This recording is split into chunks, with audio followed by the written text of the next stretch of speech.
그래서 오늘의 말씀은 하나님 중심적 생활이라고 해서 우리가 로마서의 본문을 가지고 여러분과 나누려고 합니다. 오늘 본문을 보면 성도 간에 서로 판단하거나 자기 판단마저도 해서는 안 된다라고 되어 있습니다. 왜냐하면 판단은 모든 일을 알고 계시는 오직 하나님만의 고유 영역이기 때문인 것이죠. 비판은 언제나 건설적보다는 파괴를 가져옵니다. 성도들은 자기와 다른 양심 또는 다른 판단 기준을 지닌 성도들을 비판해서는 안 됩니다.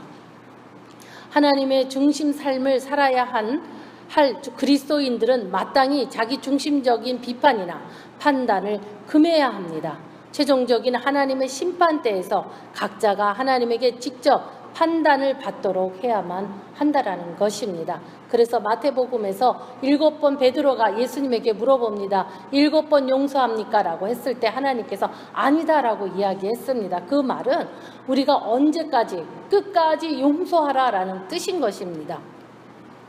본문 1절을 보면 두 종류의 성도가 있습니다. 교회 안에 믿음이 연약한 자와 그들을 받을 의무가 있는 믿음이 강한 자가 있습니다. 믿음이 연약한 자란 일반적으로 아직 그리스도인으로서 어떻게 살아야 하는지를 잘 모르거나 안다고 하더라도 실천하지 못하는 사람을 믿음이 약한 자다라고 가리키고 있습니다. 그러나 본문에서는 믿음이 연약한 자란 무엇을 먹으며 언제 예배를 드려야 하는지에 관한 율법적으로 엄격하게 지켜야 한다라고 하는 성숙지 못한 성도들을 가리킵니다. 믿음이 연약한 성도들은 율법에 얽매여 있기 때문에 그리스도 안에 누릴 수 있는 참된 자유와 평화를 얻지 못합니다. 예를 들면 예배를 이렇게 드려야 돼. 하나님을 믿으면 이렇게 해야 돼. 이래야 되는 것이야 라고 스스로가 고집스럽게 생각하고 있는 관념들을 가진 것을 말합니다. 이러한 자들은 믿음이 연약한 자다라고 성경은 말하고 있는 것입니다. 그리고 특히 이 로마서에서의 이 연약함이라는 것은, 약한 믿음이라는 것은 내가 어느 절기에 예배를 어떻게 드려야 하는가라는 것도, 또한 음식을 가지고 여러 가지로 이야기를 나누고 있는 것입니다. 1절과 2절과 3절에서는 계속 믿음이 연약한 자와 대조되는 실체는 연약한 자들을 받아들이는 강한 자로 믿음의 기준을 나누는 것입니다. 우리가 강한 믿음을 가졌다라고 하는 것은 내가 하나님에게 신실하게 간다라는 것입니다. 신실하게 하나님과 함께하는 자들은 그러한 연약한 자들까지도 받아들여야 하는 것이라는 것입니다. 그것을 비판하거나 그것이 잘못됐다거나 말을 한다면 그것은 강한 믿음을 가진 자가 아니라는 것입니다. 보다 구체적으로 종교적인 규례에 얽매여서 원래의 뜻을 살리지 못하는 사람들인 유대인들은 약한 사람으로 율법적인 것을 초월해서 그리스도가 가르쳐 주신 뜻과 정신대로 포옹하는 사람들을 강한 사람이라고 성경은 묘사되어 있습니다. 그 당시 로마 교회는 유대교들을 믿던 사람들과 유대교 밖의 사람들인 이방인들로 구성되어 있었습니다. 역사를 보면 황제의 명령에 의해서 유대인들이 한 차례 추방되는 사건이 있었습니다. 그것으로 인하여서 이방인들에게 주도권이 넘어갔습니다. 후에 다시 돌아온 유대인들은 교회 안에 권력 구조에서 소외되었지만 여전히 어떤 음식이나 또는 먹는 방법에 대해서 명확한 기준을 세워놓고 그것을 가지고 이방인 사람들을 정죄하거나 심판하거나 판단하거나 했다라는 것입니다. 바울은 먹는 자를 책망하는 것이 아니라 먹지 않은 자를 업신여기지 말라고 지적하고 있습니다. 이 말씀은 여러분들 잘 들어야 할 것입니다. 먹는 자를 책망하는 것이 아니라 먹지 않는 자를 업신여기지 말라고 하는 것입니다. 왜냐하면 그 예수 그리스도로 인하여서 우리가 자유의 몸이 되었고 자유롭게 되었습니다. 이제는 율법에 얽매여 있는 자가 아니라 예수 그리스도의 도로 인하여서 살아가는 자들이기 때문인 것입니다. 그래서 누군가가 무엇을 먹던 무엇을 하던 책망하는 것이 아니라 먹지 않는 자를 업신여기는 자들을 지적하는 말인 것입니다.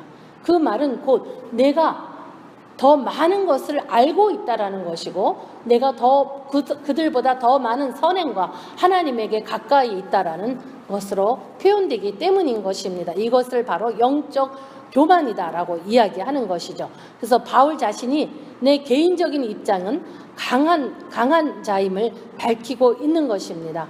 3절을 보면 모든 음식을 먹는 사람은 채소만 먹는 사람을 업신여기지 마십시오 라고 되어 있습니다. 또 채소만 먹는 사람은 모든 음식을 먹는 사람을 비난하지 마십시오. 이는 하나님께서 그들을 받으셨기 때문입니다 라고 하는 것입니다. 채소만 먹든 채소를 먹지 않든 그것이 상관이 있지 않다라는 것입니다.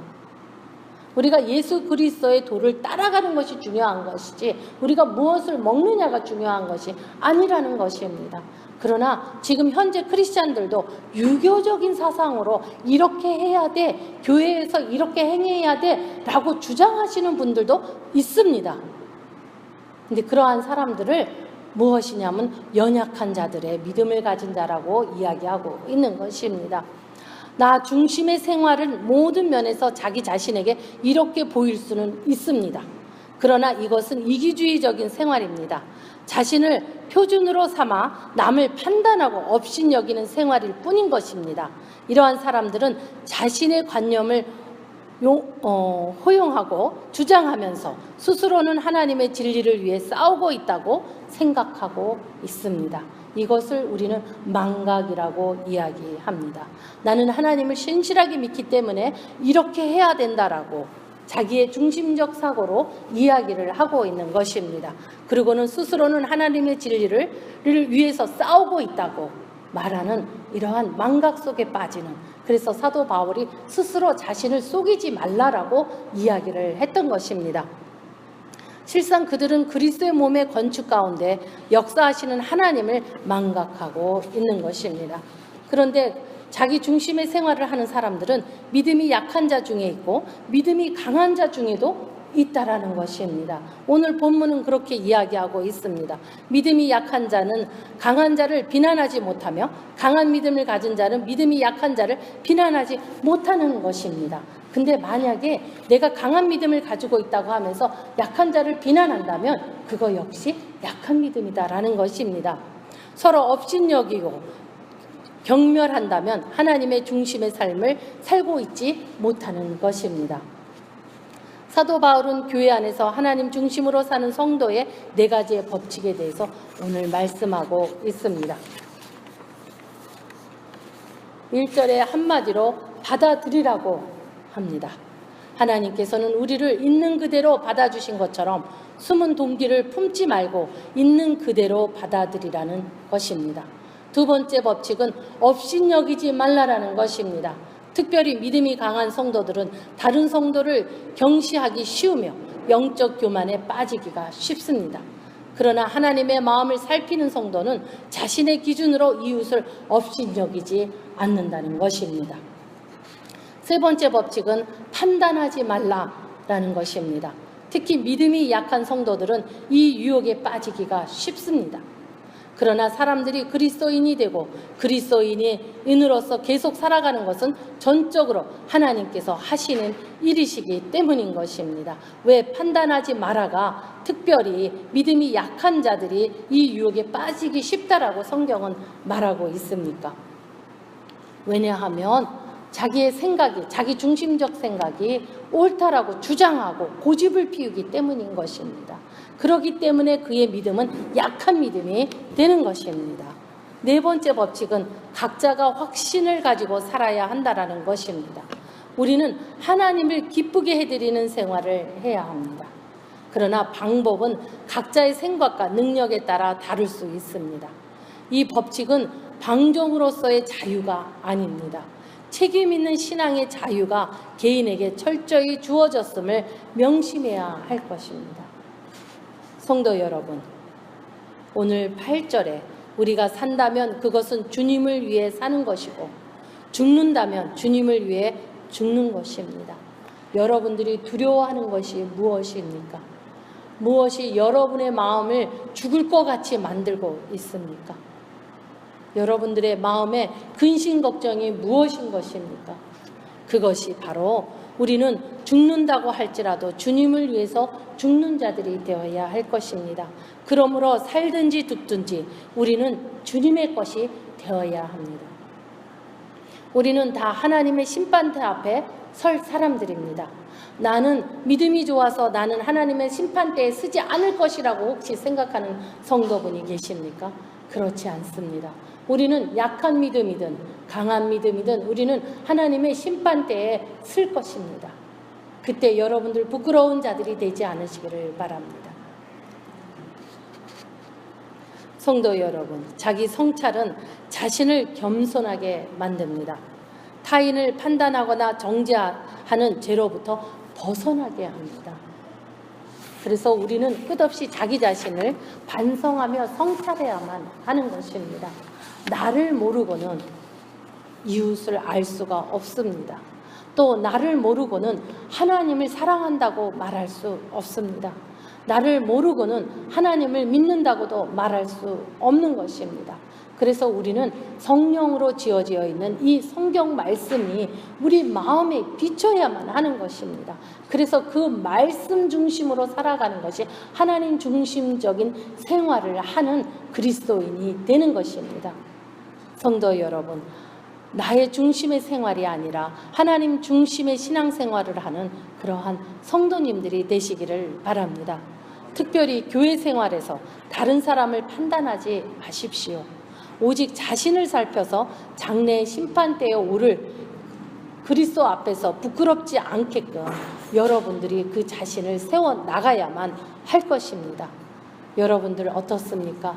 여러분들은 누구를 판단하며 누구를 지목하며 누구에게 손가락질을 하고 있습니까? 성경에서 오늘 말씀한 것과 같이 사도 바울이 말한 것과 같이 믿음이 약한 자들이 이 유혹에 빠지기 쉽다라고 말하고 있습니다. 이미 내가 판단하고 이것이 법이 맞다라고 우기고 있는 그 상황이 이미 여러분들을 약한 믿음으로 끌고 내려가고 있는 것입니다. 여러분들은 끝없이 용서해야 합니다. 누구를 위해서 용서합니까? 궁극적으로는 하나님을 위해서 우리가 용서한다라고 하지만 사실은 나를 위해서 용서하는 것입니다. 여러분들이 미워하는 마음, 용서하지 못하는 마음을 품고 있다는 것은 여러분 자신이 지옥 속에서 살아가고 있는 것입니다. 여러분의 마음은 불편할 것입니다. 매일 그 마음에 들지 않고 용서할 수 없는 미워하는 자만 묵상할 것입니다. 그만 성찰할 것입니다.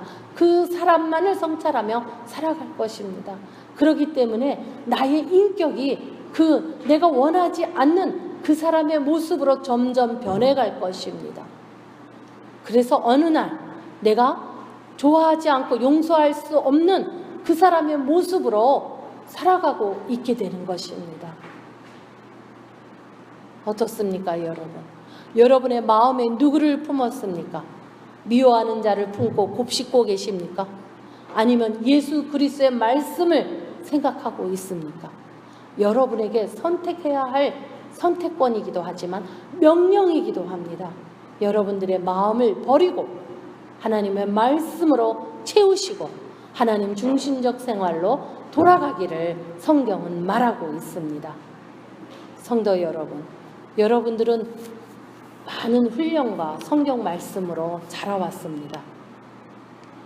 우리 성도들은 많은 성경 구절도 잘 알고 있습니다. 그런데 우리의 그 옛사람을 이겨내지 못한다면 그것은 너무나 안타까운 일입니다. 자기를 성찰하지 않으면 그 옛사람이 무엇을 하는지를 모릅니다. 그리고 자꾸 내 생각이 옳다는 생각에 빠져듭니다. 그리고 내가 하는 말이 맞다라고 생각합니다. 그리고는 내가 정의로운 자인 것처럼 행세를 하기 시작을 합니다.